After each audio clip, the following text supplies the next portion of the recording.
My new book, Pillars for Life, A Guide to Spiritual Ethics and Practice, is now out and available for you to read and purchase. You can check out our website, willowhealing.org, to find a link, or you can find it on Amazon. We look forward to getting your feedback, and if you love it, please leave a review and share with your friends. Now it's time for the show. Welcome to Willow Healing Matters, the podcast. We are so excited to have you joining us on this journey where we explore different ways to empower your soul, whether it's healing in your kitchen or all the way up in the corporate world. Come with us as we look into different ways to heal your mind, body, and soul. Hey everyone, it's Catherine from Willow Healing, and today with me I have Gayle Thomas. So Gayle Thomas has a Ph.D. She's a healer, a channeler, and a teacher in higher consciousness and metaphysical healing.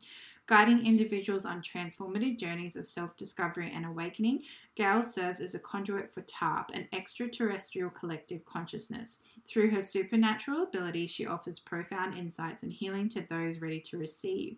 So a big welcome to the show, Gayle, and I'm excited to have this conversation. Thank you. Hello, Catherine. Nice to meet you and nice to speak to you. I look forward to this chat. So I guess, how did you come about realizing that you were, this is the biggest question that's in my head straight away. How did you come about to realize that you were channeling a consciousness, an extraterrestrial one? That's quite easy to answer. I had a cancer experience, so it was during my healing experience of working on bringing myself back to balance that I spent a lot of time in meditation and doing a lot of things that brought me into trance states. And in a trance state one day I had a Jesus experience. I had like a Christ consciousness experience, and it was very humbling and very moving. And I felt instantly healed in that experience, and it left me open to channeling.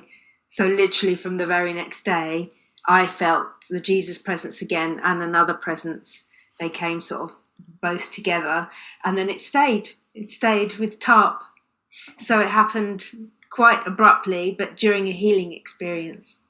I love that. And it's so often you hear that those stories, it's almost when you have to get to that complete surrender experience that you then find that's when your gifts start to open, right? And that, you know, it allows the way for new things to come through. Yeah, sad that it has to come to that in a lot of cases for people, but it usually is some big trauma or some break of some kind, you know, like a divorce or a car accident or cancer or something like that. But yeah, you find that's quite a common story, actually. People have these moments of awakening or contact during these kind of experiences. Common. Yeah. And I know for me personally, when I started channeling, it was, you know, you had to go through a certain routine and that sort of thing. Do you find now that the channel, you just feel like the presence, or do you have to still go through a routine to connect with them? I only channel, I mean, it's all on my terms, so I only turn my brain that way if I've decided to channel. So it's not like I feel a presence waiting to come in and then I stop what I'm doing and I let them come in. So it's like a consent and a decision for me to just sit back and relax and allow it to happen, but always when I choose. Oh yeah, which is which I prefer. Yeah. Sometimes I work with spirits and souls that have passed over, and if they've got a message for someone, especially if it's someone I'm working with a lot, then they just kind of, I can feel them, they're yelling, and I'm like, just give me a moment. You know? Yeah, that's a lot to deal with. And normally it's only because I have contracts in place, like you said, you know, like when you go into a space and then, you know, then they come through on your choosing. But if it's an emergency, then that's my override. Like if it's an emergency, you can come and yell at me and get the message through. And normally it is like, it's a matter of urgency, not when I feel like it. So I've just learned to trust that, which is really cool. But I like that you brought up the permission and the consent, because that's such an important thing. I think people, I know a lot of people we discussed often, sometimes when people are channeling, they think they're channeling like a higher vibration, and I like that you had the Christ consciousness come through, because often they think they're channeling like a higher being or something like that, and it turns out it's not, but telling them otherwise can be really difficult. Yeah, I think giving consent is a very important action even in your physical life, because we are physical beings as well. And I think if you have those healthy boundaries and you carry that through to the energetics, dealing with, non-physical or the energy body, that if you're connecting with something, then it's connecting with your energy body. In a sense, it's using you as a conduit, and that's an imposition unless you have actually asked. And that's where you can get then interference and sort of bad kind of energy hygiene around you. Then that's where you get a compromised aura and things like that. So yeah, I've seen people be hijacked as well. Like it's really interesting having their energy hijacked, and it's like, whoa. So it's really I feel it's a really important point that you have to be on top of your spiritual hygiene and be on top of making sure, especially when you're channeling, if you're not familiar with what you're channeling, it can get really murky. And I want to say that to anybody who's listening, because it's not just something that you can jump into. Like I said, when I started, I would call in my angels and I would call in my team, and I would make sure, it was a different highest thing. Whereas now I just know what the energy feels like and I can go straight in, which, whereas before that, I had to set up all those things to actually get to that point. Yeah, just that's the kind of thing that it kind of really bodes well in both sides of life. Yeah, as I say, like the physical and the non-physical, just keeping those boundaries and that respect for the self and that kind of cleanliness around, your relationships, which means, in the physical, in your body, and being respectful and respecting other people and letting them respect your place and letting them know and having reverence for that connection. I think if you keep those things in mind, then, that's a good way to go about it, and always to check in with how it feels and how you feel, how much well-being do you feel if you're feeling a connection to something. Yeah. That's a really beautiful point, Gayle. It always comes back to you and your own discernment and what feels right for you and what aligns with your soul and your heart, because something that might feel right for you or for me might not feel right for somebody else. So that's really important. Yeah, same like normal life, really. In the workplace and college and university, you don't need to hang out with people that don't make you feel good. 100%. I think we all need to learn that. Even family, it's okay to say no. Yeah, exactly. Yeah, a lot of us have that in our own home or in our own family, where we need to go and be in another room because we don't like the way the energy of someone else is making us feel. And until we process that, because it's about how we handle it, and it's usually our problem if we're feeling bad about someone else, not their problem. Even if we think they're doing something wrong to us, it's up to us to manage our own body and our own life. 100%. So, yeah. 100%. I so agree with you there. So when you're doing healing with people, do you channel through the healing, or how do you step through the metaphysical space to engage in that healing energy? Well, it's in a channeling state, and it's just setting that intention to allow them to come through me, and it's through my hands, but it can be remote, or it can be hands-on. It used to be hands-on more, but most of my work I do now is remote. But I'm always in that channeling state, and I prefer it that way. For me, there's some kind of removal. I'm sort of once removed, standing back, and it keeps me more clean and more unattached in the process without kind of expectation of what it is. And I think, for healing to happen and to take place, there must be no attachment or clinging to the idea of what the healing should look like, or, just got to let go of all those words and be of that space of looseness where all is possible, all thought forms and all states of being exist all in the same time. So if you stand back from that and allow the channeling or the healing to come through you, then you're enabling that person to restore themselves to the order of the universe, which is negentropy, which is order and harmony. So, but there needs to be a letting go and a standing back. So the person can restore itself naturally and mimic the order of the universe or the cosmos. Yeah, that is so beautifully put. And I don't know about you, but when I channel for people or do channeling or healing or whatever it might be, I forget afterwards. I don't remember it all. I don't know if it's the same for you. Yeah, it's like it's not waking up from a dream. Yeah. Like you remember it for a while and then it just fades. And that's actually quite helpful. I mean, that's where the brain is quite clever at filtering things out. So you can go about your normal day and, but know, though, that your body, the whole of you, is perceiving a much wider set of vibration and phenomena than your mind is letting you realize. Your mind is actively filtering out a lot of stuff, including transdimensional stuff, just so you can function successfully as a physical being in the world. And you need to be able to do that, and it has to have some kind of set orderly constructs of how the world works. Like there's a wall, don't walk into it. There's a cliff, don't walk off of it. There's a car, don't walk in front of it. You need all these things. Even the prejudices, sometimes they've helped you get so far in your life. Although really a key to having more lucidity and transdimensional engagement is working through those constructs of the mind and working through the various compartments of consciousness, especially uncovering trauma, so you can have a more that's kind of like fluid connection between states.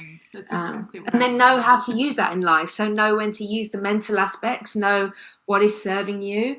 Your ancestors have collected a lot of memories about what to be fearful of to protect you. So instinctively that if you see a tiger that you are going to run, you're going to be scared.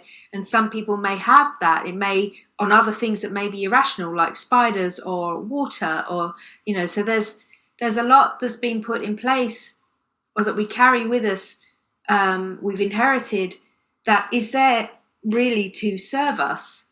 But being where we are now and trying to self-develop and evolve in your life, it's quite handy if you got the time to go through the things that serve you, those belief systems you have, and see which ones are serving you, which ones are not, which ones you can let go of, which traumas you're ready to shine a light on and work through. Because the more that you bring to the surface, the less compartments you have in your consciousness, and the more you can join the dots between states of being. And that's when you can get your life to work for you in terms of better communication with yourself, as in the fullness of yourself, the non-physical counterpart, and understanding the unitive being or the unity consciousness among everyone and everything that you see, including in the non-physical realm, if you did want to go that way. But I would definitely suggest that you learn to understand what is your energy first, and understand what you're carrying first energetically, in terms of trauma or things like that. Come to terms with that before you really comfortable shooting out to the stars to make contact with other beings, because it may be quite jarring for you, or you may not be ready, or you may not be processing it right, or you may be invalidating it even. You may already be doing this in your dream state and you may not be realizing it. You are possibly suppressing or invalidating that kind of experience because your brain is not ready for it. Your whole body is not ready for that, to fit that into your orderly view of the world.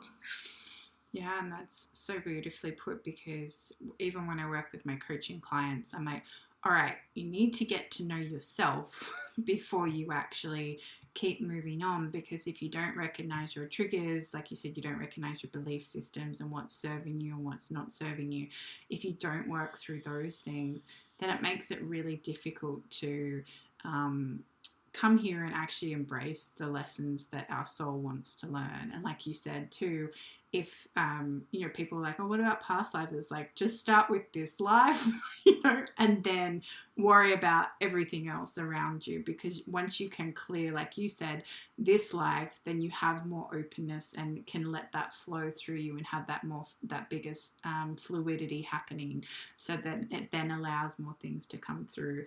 And a lot of people, when they're going through their reawakening, or their dark night of the soul, which I say is night version like 1, 2, 3, 4, however many times it comes up, that's all to do with clearing. It's all to do with clearing out the old, so you can be open to receive the new.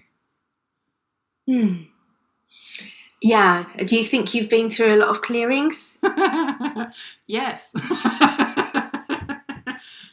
Yes, Gayle. Many, many, many clearings. Yeah, and you've always emerged brighter and lighter. Yes.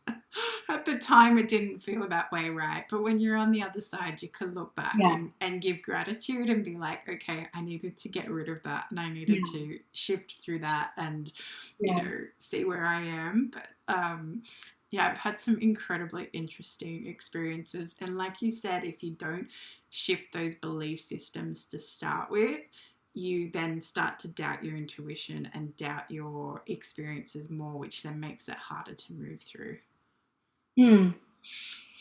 Yeah. What to say on that? Is there a question in there? Give me a question from that. There's not. I think we're all just sitting here going, yeah, it's so true. Yeah.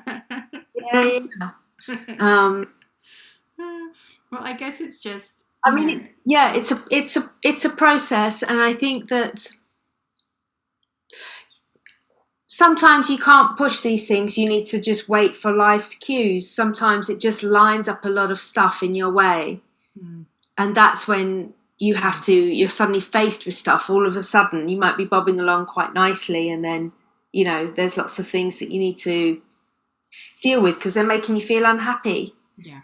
And like you want to change the way things are set up for you, or the way you're communicating about things. All of a sudden it might just happen because a relationship's not working for you, or you're not happy with your job, or you're not happy with the way you're defining yourself, or talking with your family, or it could be any one of the, talking with a friend. A friendship may seem like out of date. And that's when you realise, I need to just actually look at why I don't feel good in this anymore, or good about this. So it kind of creeps up on you. Yeah, and especially when you're going through an identity shift and you're shedding the old to move to the new version of yourself, or the new, because as we continue to grow as a soul and evolve, we shed the old identities, and often that can be hard in itself, because when you shed that identity, you shed a belief set too, right? Because that was the old you, not the new you. And often, through the coaching space as well, it's like, okay, well, that belief doesn't serve you anymore, or it's time to let that one go and move forward. And sometimes when you don't let it go, it just anchors you, and it stops your growth, and it stops you, like you said, from being able to heal yourself and return to that universal blueprint of how you chose to show up on that highest timeline in this planet right now. Yeah.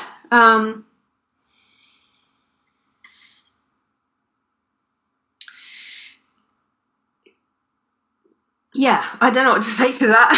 Sorry. Yeah, I think you're right. I think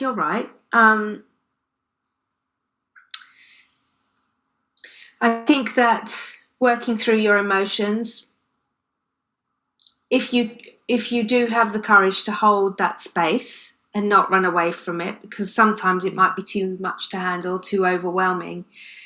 But learning to sit with things when you're feeling an emotion that's not pleasant about anything, learning to just sit with it, hold it, rather than react to it, is a hard but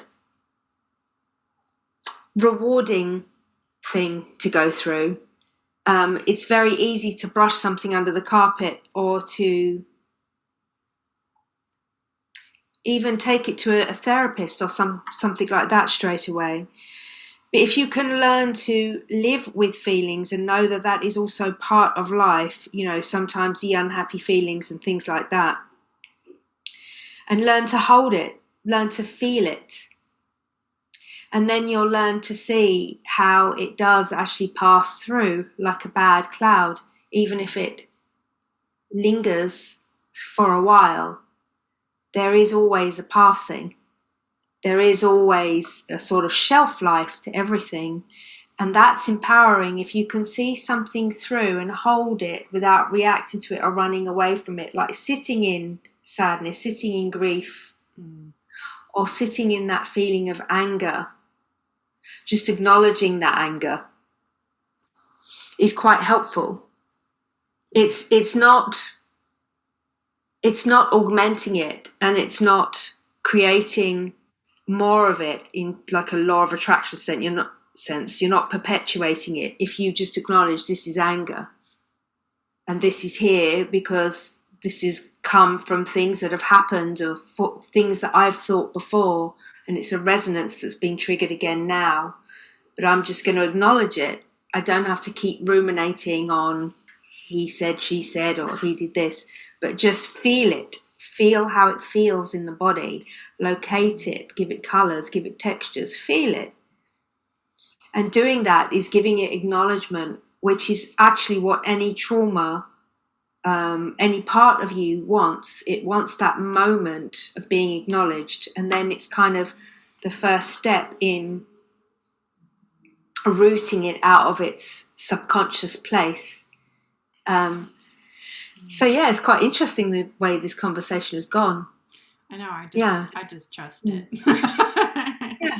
But it's such a big thing too, because I often say to people, especially anger is such a good example, right? Like if you don't express anger, it just keeps bottling up, and then it does come out like a big explosion, like a volcano, because and then that doesn't help anybody, because often it'll be the one person that says something really tiny that triggers you and then gets the full eruption of everything you've been stuffing down, which then, upsets those boundaries and, like you said, that communication that you want with people and that sort of thing. And then it has a ripple effect afterwards, rather than, like you said, just feeling it, giving it a colour, giving it texture, making it more tangible and acknowledging it.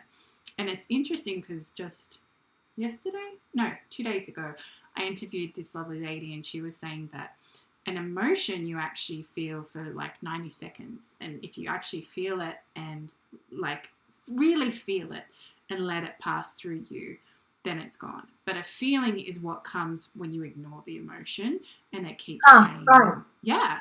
I was like, wow, I never knew that, but it makes so much sense, because often, you think about animals in the wild, right?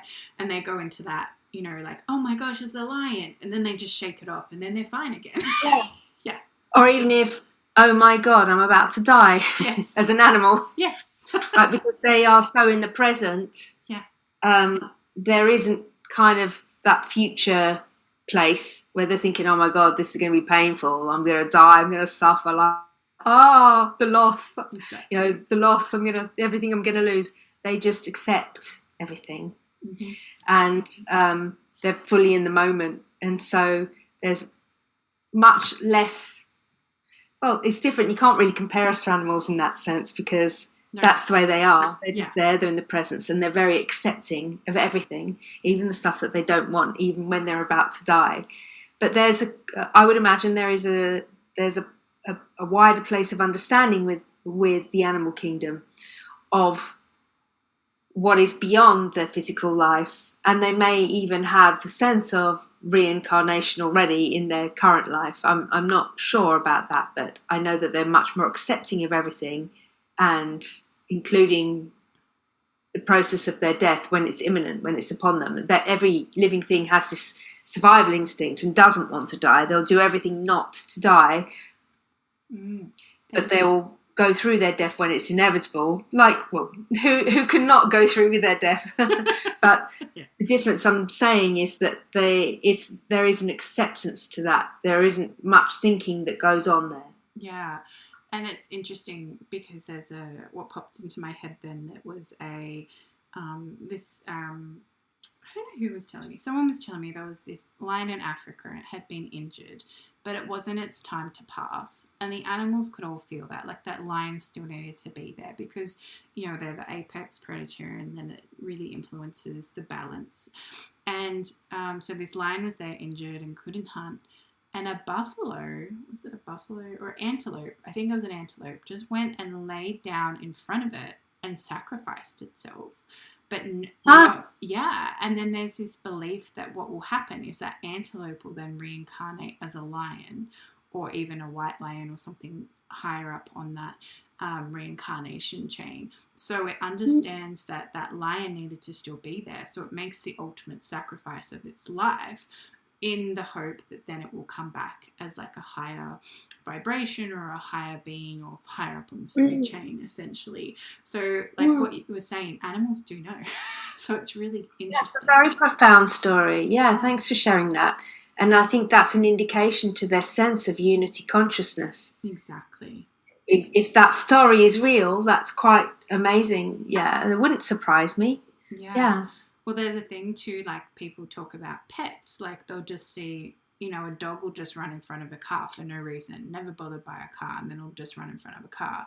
And then it's often because, there's a belief that pets have the true version of unconditional love and they'll sacrifice themselves in order to help us go through a journey that our soul needs to continue. So it's really interesting when you start to unpack what pets mean and animals do, because like you said, they have that better understanding of unity consciousness. You watch, like a pack of, I always think of pilot whales too. Like one pilot whale will beach itself and all of them have to. Yeah, that's interesting. I believe that animals are from the angelic realm. Anyway, I don't think they are angels, but they are from that realm. From that same so that vibration. Unconditional love aspect which you're talking about, I think that's very much key to the way their energy is, and that's very evident when you describe things like that. And the kind of sacrifice that you describe with the antelope there in front of the lion. So beautiful, but it's just amazing to just think of that and how it's almost there are examples of that in humanity, right? But we don't really talk about it either. When one will die for the good of the many, or however it might be. But at the same time, it's that coming back to we're all connected. We've all got this, law of, I should know this because I just wrote about it, but, the law of one, the oneness, and, that we are all connected and our actions do impact more than just ourselves. Yeah, do you like that book, The Law of One? No, I haven't read that. Weirdly, I'm channeling this through to go into a book I'm writing. Okay. Yeah, The Law of One, Carla Ruckhart is a channel. Yeah, she's a great channel. And I recommend you read the books. They're fantastic. Yeah, the Ra books. The Ra books. I am writing them down. I learn so much doing these podcasts. I love it. Okay. She's one of the best channels ever, Carla Ruckhart. Yeah. I love it. Thank you. Appreciate that. It will be on my reading list. What was it else I was going to say? So I guess, has there been like a theme with messages that you've been getting recently that they want to share with humanity or anything like that? Not especially, but in channeling yesterday with the Tarp group that I have, they were speaking about. Let me just access that. They were speaking about loosening the idea of the personality. They were talking about not being frightened to be vulnerable, because when you're in that vulnerable state, there is a sort of letting go of the ego a little bit. And when there's that letting go of the ego, you're allowing more possibility into your life. So there's what they're saying is there's no one way to do things. There's no right answer. There's no wrong answer. All thought forms exist at once. But you having your personality and everything that comes with it can limit or cap what comes to you, because you find it difficult to not have expectation of what that will look like. So for in the example of healing we were talking about earlier, it really does help if you can loosen yourself away from the personality, generally, and definitely specifically if you've got some big healing to go through, because then you become less attached to the ego, and then you exist more in the place where all is possible. So they were saying, even though the word is quite jarring to say, allow yourself to be vulnerable more often. People think vulnerable, oh no, that's not a nice feeling, I don't want to be there. That's quite jarring, even just hearing the word vulnerable. But vulnerable is what happens after you get kicked down with something in life. The person who has become bankrupt, or the person that has had a big heartbreak in a relationship, or the person that's suddenly become very sick. That's when everything you thought you were or had is suddenly stripped away, and you're left and you're looking around, and you're like, there's an asking place, there's a vulnerability, there's like, I don't know who I am, I'm scared, I'm this, I'm that, I'm feeling very small and very vulnerable. And that's when there's this sense of wonder that opens up, and this sense of possibility. So they were speaking a bit yesterday about that, and it was quite hard for people to take in, because of the word is already quite jarring. To be vulnerable, it's like, oh, I'd rather not. Do I have to? But there's, words don't give a feeling justice. I mean, you could add to that, be humble as well, vulnerable, humble, maybe something in the middle of the two of those things. It kind of renders you in a place where you don't know everything, and you don't know how things can happen. And if you can accept that you don't know everything, and that you are, it's kind of a dichotomy, because on the one hand, you should know that you are a powerful being, but a powerful being when you're aware of what is there and what you can channel into your life, but without attaching that through the eyes of your personality. It sounds quite a contradiction in terms. But that, I think, is the most current message that came across. And that's so powerful, because that resonates. And when you come back through that vulnerability, like you said, we've been conditioned that being vulnerable is like not an icky thing, but at the same time, when you are vulnerable and come from your heart and speak to people truly connect with you, and people feel your energy, and they feel it through your soul. And when you're very open through your heart that way, that is where we get the best connections, because our heart has that massive energy that we don't even realize how amazing and infinite it is. So I understand fully why, that message has been coming through and resonated, because you do need to be vulnerable, and you do need to be putting that personality aside and just letting yourself shine from a soul perspective without everything else coming in with it. Yeah, well said. And as we finish up our time together, Gayle, if there was something that you could heal or change in the world, what would it be? There's something I could heal or change in the world. I would change how our children are handled at the moment. I would make it so that it was easier for them to find themselves. Easier for them to know their own energy, to know what is their energy and what is not their energy, so they can have a more sovereign experience of themselves, and feel more bliss, because that is a feeling that is uniquely human. and a lot of our young people are not feeling bliss because they haven't had the chance, because they've always been on screens or in lockdown, looking at screens, masks, and they're under a tremendous pressure, but they're always distracted away from themselves. And so I would like that to be handled better so that our young people can grow up more sovereign and able to access bliss feelings. Love that. That's so beautiful. Definitely there has been a big shift, and we need to shift back. We need to shift back to letting kids be kids, right? So 100%. Yeah. And how can people find you, Gayle, if they're interested in having a session with you or they want to work with you? They can go to my website, Gayle, Gayle Thomas, THOMAS.com, GayleThomas.com. And or I'm on Instagram and X as at tarpchanneling, and I'm also on YouTube. Just put in my name.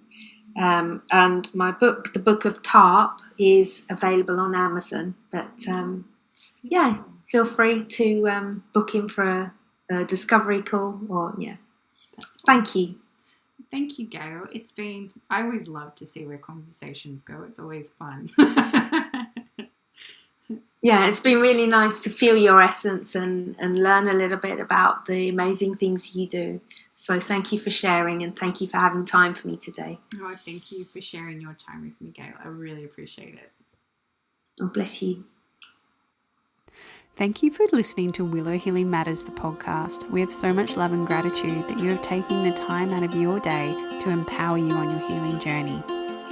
The views shared by the person being interviewed might not necessarily reflect that of the host and should be used at your own discernment. Trust what resonates for you and follow your heart and soul guidance.